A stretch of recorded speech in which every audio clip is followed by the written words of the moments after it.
You want to give you this one as a gift. Oh. Yes, so you can use it. Oh, since we are in Flowerman area. My head's a little bit smaller than yours. How does that look? It's beautiful. It's good? Number one. Number one? Oh. So you are a flower woman now.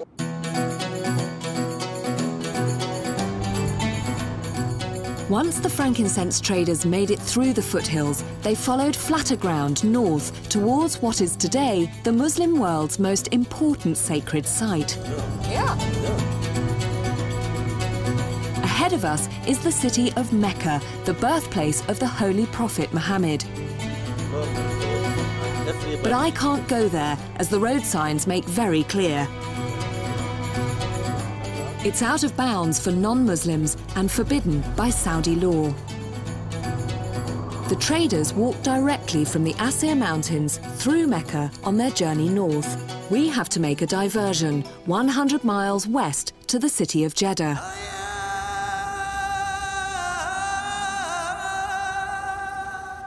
This is where Muslims from all over the world arrive to make the pilgrimage to Mecca, known as the Hajj. It's a spiritual journey which all able-bodied Muslims are required to make at least once in their lifetime.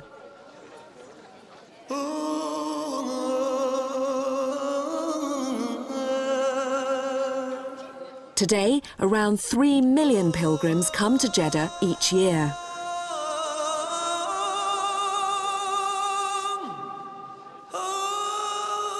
After frankincense and before oil, the Hajj was the economic backbone of the whole country.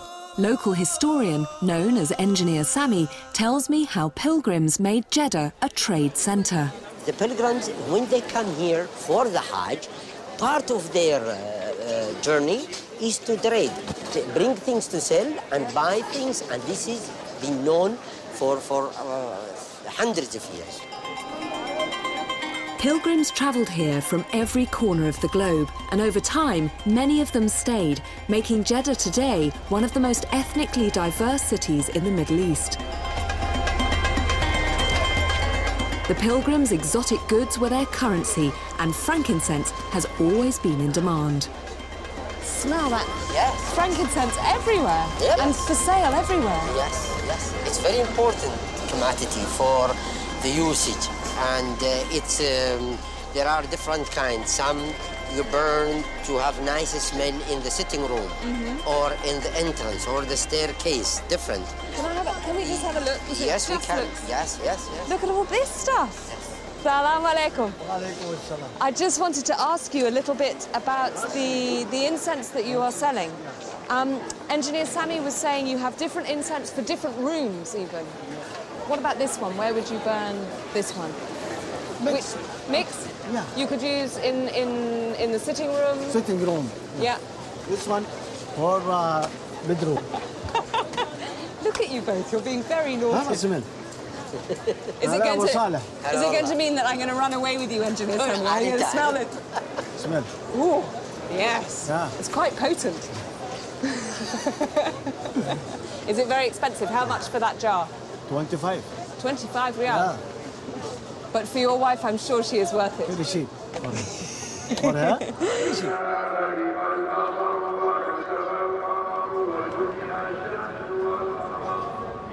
As sunset approaches, Sami wants me to experience Jeddah's unique call to prayer.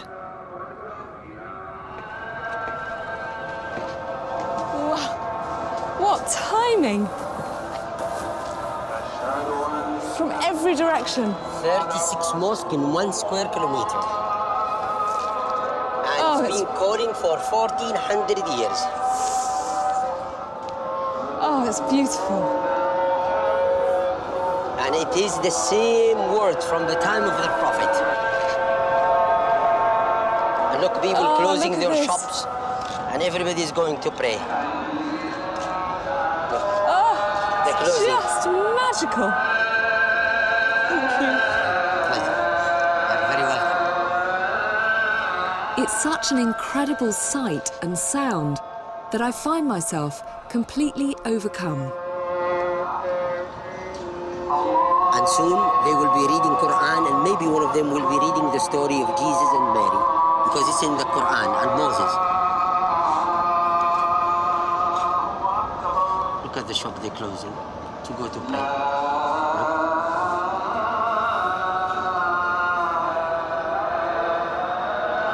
I feel quite moved. It is a nice experience. Beautiful. Yes. And it's authentic, and it's human. It's not recorded. So each guy is calling. And in the past, 100 years ago, before the introduction of the microphones, they used to go all the way to the top, and he calls. And then everybody hears. Despite being the gateway to Mecca, Jeddah has a reputation of being the most liberal of Saudi's cities. But still, with no bars or nightclubs, no concerts or cinemas, and men and women banned from mingling, what do young Saudis do to have fun?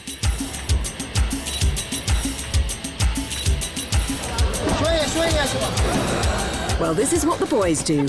They play with their cars. The average cost of these modified cars is around £40,000. It's a price that most of these guys who are students can afford. The government pays them a salary to go to university. Well, of all the things that I didn't expect to see in Saudi Arabia, it was this. It's my ride, Jeddah style. It's absolutely mad. There's probably, I don't know, a few hundred people here, and these just extraordinary cars everywhere. And it's like a kind of fairground and a freak show, but for automobiles. Why do people do this? This is so mad.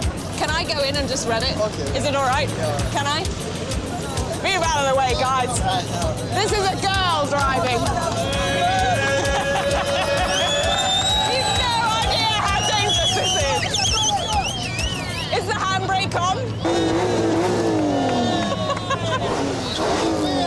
Oh my goodness. I've probably burnt up half a Saudi oil field, and that is amazing.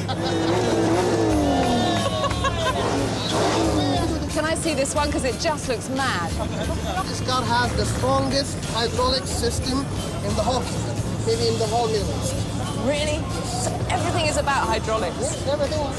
Although these cars are built to attract attention, sadly the boys don't have much chance to impress the girls. The authorities don't let these cars out on public roads. They're confined to car parks, like this one. So great. I am, I'm terrified.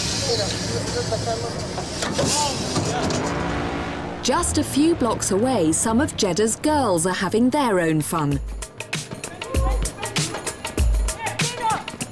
But what seems like an innocent game of basketball is actually a risky political statement.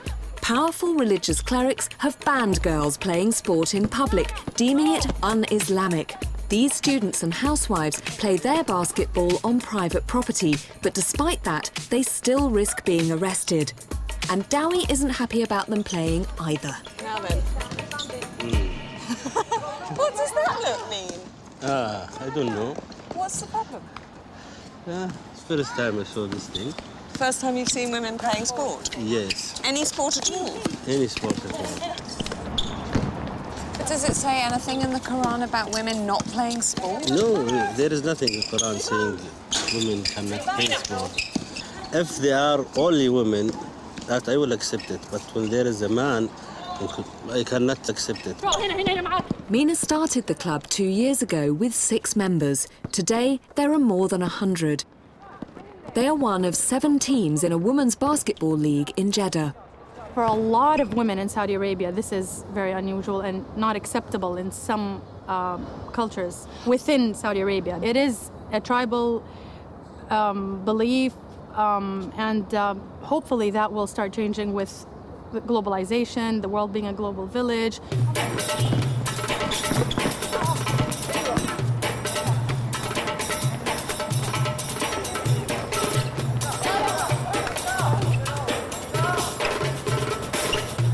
What if a female member of your tribe was a really good athlete, good enough to go and compete in the rest of the world? This depends on the family, about the family. If the family accept, yeah, why not? Would you accept? No. Why? I can't understand. Why would you take someone's opportunity away? That's my way.